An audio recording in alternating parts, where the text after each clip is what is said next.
在人生的诸多选择中，无论是挑选伴侣还是投资房产，我们常常面临一个核心问题：如何在有限的资源和条件下做出最适合自己的决策。有人说，如果觉得自己配不上对方，那就应该果断短择，而绝不可抱有长择的幻想。这种思路不仅适用于感情，也能在房产投资中找到共鸣。今天，我们就来探讨一下，如何在伴侣选择和房产投资中运用短择与长择的智慧，避免让自己陷入困境。在感情世界里，人们常常会被外在的光环所吸引，尤其是那些颜值出众、气质不凡的异性。然而，当你意识到自己与对方的差距，无论是经济条件、社会地位还是个人魅力时，你会如何选择？是坚持追求，还是及时止步？一位哲人曾提出过一个发人深省的观点：假设你预感到身边这位迷人的异性可能会在未来离开你，甚至背叛你，你还会选择继续这段关系吗？答案或许令人意外，可以继续，但前提是调整自己的心态。也就是说，不要把感情当作一场必须开花结果的旅程，而是专注于当下的体验。你与对方相处时感到愉悦吗？这段时光让你感到充实吗？如果是，那就足够了。这种活在当下的态度，比任何天长地久的承诺都要来得真实。反过来想，如果一个人过于执着于长择，后果往往不堪设想。比如，传说中那位身材矮小、家境普通的男人，偏偏娶了艳丽动人的女子，满心想着与她白头偕老，结果却酿成悲剧。为什么？因为他忽略了一个现实：当双方的匹配度不高时，强行追求长期关系只会让自己付出沉重代价。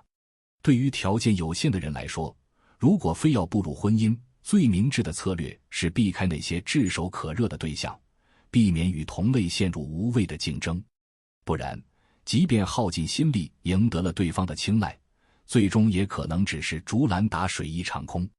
事实上，这种短择的思维并非底层人士的专属，即便是家财万贯的富豪，在面对感情时，也往往更倾向于享受当下的甜蜜，而非一味追求天长地久。原因很简单，长期维系一段感情的成本太高，风险也太大。无论是时间、精力还是财产，稍有不慎就可能损失惨重。相比之下，短期的相处不仅轻松，还能让人保持主动权。有趣的是，在房产投资的领域，短择与长择的逻辑却呈现出截然不同的面貌。如果说在感情中，短择是为了降低风险，那么在买房时，长择则成了更稳妥的选择。当然，这里的长择并不是让你盲目持有，而是要选择那些具备长期价值的资产。买房时，一个关键的标准是，这套房子是否容易变现。换句话说，如果你今天买下这套房子，明天想要出手，能否迅速找到买家，并且不亏本？如果答案是肯定的，那么这套房子就值得投资。这样的房产通常位于交通便利、配套成熟的地段，或者是市场普遍看好的区域。它们就像是感情中的可靠对象，未必光芒四射，却能给你安全感。相反，那些看似诱人但流动性差的房产，比如海边度假屋，往往是投资的大坑。这些房子或许适合短期租赁，享受一把海风与阳光，但若作为长期持有资产，几乎无一例外会贬值。原因在于，这类房产的接盘者非常有限，一旦你想出手，市场很可能冷清的连个问价的人都没有。就像感情中的高风险对象，他们或许能带来短暂的兴奋，却无法成为稳定的依靠。因此，房产投资的智慧在于，以短择的心态去筛选，却以长择的眼光去持有。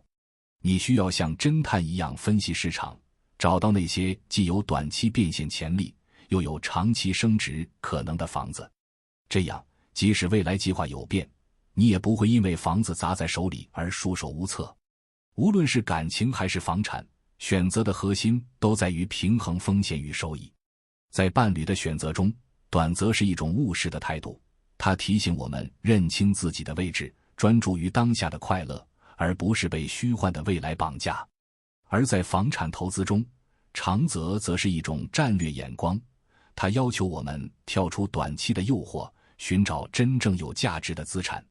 当然，这两种思维并非绝对对立，而是可以相互借鉴。比如，在感情中适度保持短则的清醒，能让我们避免不切实际的幻想；而在买房时带点长则的耐心，则能让我们抵御市场的短期波动，最终收获回报。关键在于你是否足够了解自己，知道自己想要什么，又能承受什么。让我们来看几个现实中的例子。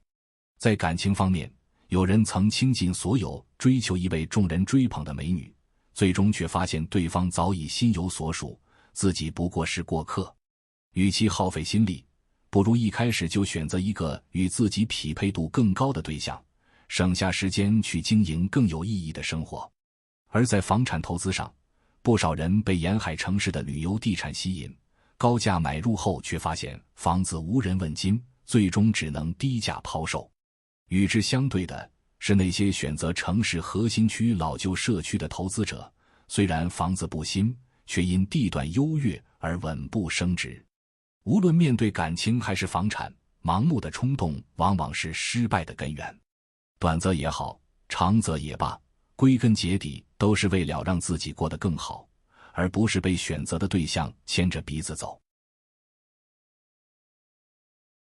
今天先分享到这里，如果对你有帮助，欢迎按赞订阅智慧补丁，超越自我，完善人生。